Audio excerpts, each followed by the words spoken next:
हे दोस्तों, नमस्ते।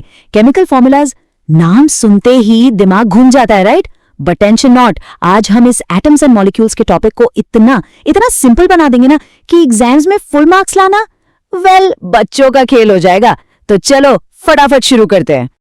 तो ये है हमारा आज का रोड मैप। सबसे पहले हम समझेंगे कि ये एटम्स आखिर एक दूसरे से हाथ कैसे मिलाते हैं, मतलब वैलेंसी क्या होती है। फिर आएगी एक secret trick, the criss cross method. इसके बाद हम करेंगे कुछ प्रैक्टिस, बिल्कुल एग्जाम लेवल वाले क्वेश्चंस। और हाँ, मॉलिक्यूलर मास भी निकालेंगे। और एंड में मैं दूंगी कुछ प्रो टिप्स, जिससे एक भी मार्क कटने का चांस ही ना रहे। और मैं गारंटी देता हूं इस सेशन के एंड तक केमिकल फॉर्मूला लिखना सबसे फेवरेट टॉपिक बन जाएगा। सीरियसली, कॉन्सेप्ट इतना क्रिस्टल क्लियर हो जाएगा ना कि आप दूसरों को भी पढ़ा सकोगे। बस थोड़ा सा फोकस यहां रखिए। ऑलराइट, तो कोई भी फॉर्मूला लिखने की बिल्डिंग खड़ी करने से पहले उसकी फाउंडेशन, उसकी नींव तो स्ट्रांग करनी पड़ेगी, है ना? और केमिस्ट्री में इसकी नींव है वैलेंसी। तो सवाल ये है, आखिर ये वैलेंसी है क्या चीज? देखो, अपनी एनसीईआरटी बुक कहती है कि वैलेंसी है किसी एलिमेंट की कंबाइनिंग पावर या कंबाइनिंग कैपेसिटी। थोड़ा सिंपलर टर्म्स में बोलूं तो बस इतना समझ लो, एक एटम कितने दोस्त बना सकता है या कितने केमिकल बॉन्ड्स फॉर्म कर सकता है, वही उसकी वैलेंसी है। सिंपल है ना? चलो इसको एक सुपर फन तरीके से समझते हैं। इमेजिन करो, एक ऑक्टोपस है जिसके पास है पूरे 8 हाथ और एक इंसान है जिसके पास है 2 हाथ। अब अगर इस ऑक्टोपस को कुछ इंसानों को पकड़ना है ऐसे कि उसके सारे 8 हाथ यूज हो जाएं, तो बताओ एक ऑक्टोपस कितने इंसानों को पकड़ पाएगा? सोचो, थोड़ा सा मैथ्स है। अरे बिल्कुल सिंपल मैथ है। 8 डिवाइडेड बाई 2 इज 4। तो एक ऑक्टोपस 4 इंसानों को पकड़ लेगा।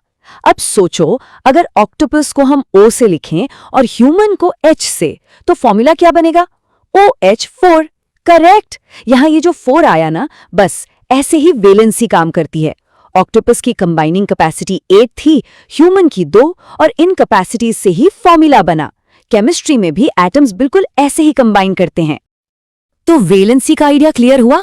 जबरदस्त। तो अब वक्त आ गया है उस जादुई ट्रिक का, एक ऐसा सीक्रेट वेपन जिससे कोई भी केमिकल फॉर्मूला लिखना लिटरली सेकंडों का काम हो जाएगा। और इस मेथड का नाम है द क्रिस क्रॉस मेथड। ये मेथड, बिलीव मी, बहुत ही सिंपल है। बस ध्यान से सुनना। स्टेप 1, दोनों एलिमेंट्स के सिंबल्स आमने सामने लिख दो। स्टेप 2, उनके ठीक नीचे उनकी वैलेंसीज लिख दो। और अब आएगा आखिरी और सबसे इंपॉर्टेंट स्टेप, इन वैलेंसीज को क्रिस क्रॉस कर दो। मतलब इसकी वैलेंसी उसको दे दो और उसकी वैलेंसी इसको। बस फॉर्मूला तैयार है। चलो इसको ट्राई करते हैं हाइड्रोजन क्लोराइड पे। तो सिंबल हो गए H और Cl, वैलेंसी H की भी 1 और Cl की भी 1।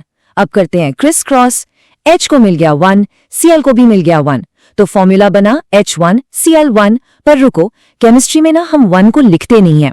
It's understood. तो हमारा फाइनल फॉर्मूला क्या हुआ? HCl। देखा कितना आसान था। लेकिन ठहरो, इस मेथड के 3 गोल्डन रूल्स हैं। ये रूल्स एग्जाम में गलती करने से बचाएंगे। रूल नंबर 1, वैलेंसीज या चार्जेस बैलेंस होने चाहिए। रूल नंबर 2, मेटल हमेशा वीआईपी होता है बॉस, तो उसका सिंबल हमेशा पहले आएगा, जैसे NaCl, ClNa कभी नहीं। और रूल नंबर 3, जो बहुत इंपॉर्टेंट है, अगर पॉलीएटॉमिक आयन है, यानी एटम्स का एक पूरा ग्रुप, और वो एक से ज्यादा है, तो उसको ब्रैकेट्स में बंद करना पड़ेगा। ये 3 रूल्स हमेशा याद रखे हैं। रूल समझ आ गए? बढ़िया। तो चलो अब रियल टेस्ट का टाइम है। थोड़ी प्रैक्टिस करते हैं ताकि एग्जाम हॉल में कॉन्फिडेंस एकदम टॉप लेवल पे हो। कोशिश करना कि मेरे सॉल्व करने से पहले आंसर निकाल लो। तो ये रहा पहला सवाल, बिल्कुल एग्जाम स्टाइल में। हमें फॉर्मूला लिखना है एल्यूमिनियम ऑक्साइड का। चलो याद करो क्रिस क्रॉस मेथड।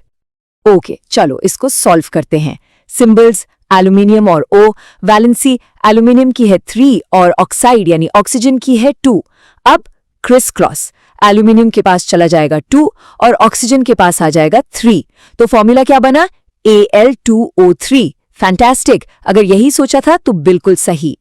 ओके, अब एक थोड़ा सा ट्रिकी सवाल। हमें फॉर्मूला लिखना है कैल्शियम हाइड्रोक्साइड का। अब यहां ध्यान देना, हाइड्रोक्साइड एक पॉलीएटॉमिक आयन है। याद है ना गोल्डन रूल नंबर 3? चलो देखते हैं। यहां देखो, कैल्शियम यानी Ca की वैलेंसी है 2 और हाइड्रोक्साइड जो कि OH है, ये एक पूरा ग्रुप है और इसकी वैलेंसी है 1। अब जब हम क्रॉस करेंगे तो Ca के पास आएगा 1 जिसको हम लिखते नहीं हैं और पूरे OH के पास जाएगा 2 और क्योंकि ये 2 पूरे OH ग्रुप के लिए है इसलिए हम OH को ब्रैकेट्स में डालेंगे तो फॉर्मूला बनेगा CaOH2।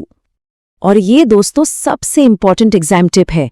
बहुत से लोग गलती से CaOH2 लिख देते हैं जो कि बिल्कुल गलत है। CaOH2 का मतलब है एक कैल्शियम एटम, 2 ऑक्सीजन एटम्स और 2 हाइड्रोजन एटम्स। तो ब्रैकेट लगाना बिल्कुल मत भूलना जब भी पॉलीएटॉमिक आयन एक से ज्यादा हो। यही चीज पूरे मार्क्स दिलाएगी। जबरदस्त। अब जब फॉर्मूला लिखना आ गया है तो चलो लेवल अप करते हैं। अब हम देखेंगे कि इन फॉर्मूले का इस्तेमाल करके मोलेक्युलर मास कैसे कैलकुलेट किया जाता है। मॉलिक्यूलर मास सुनने में थोड़ा हैवी लगता है पर है बहुत सिंपल।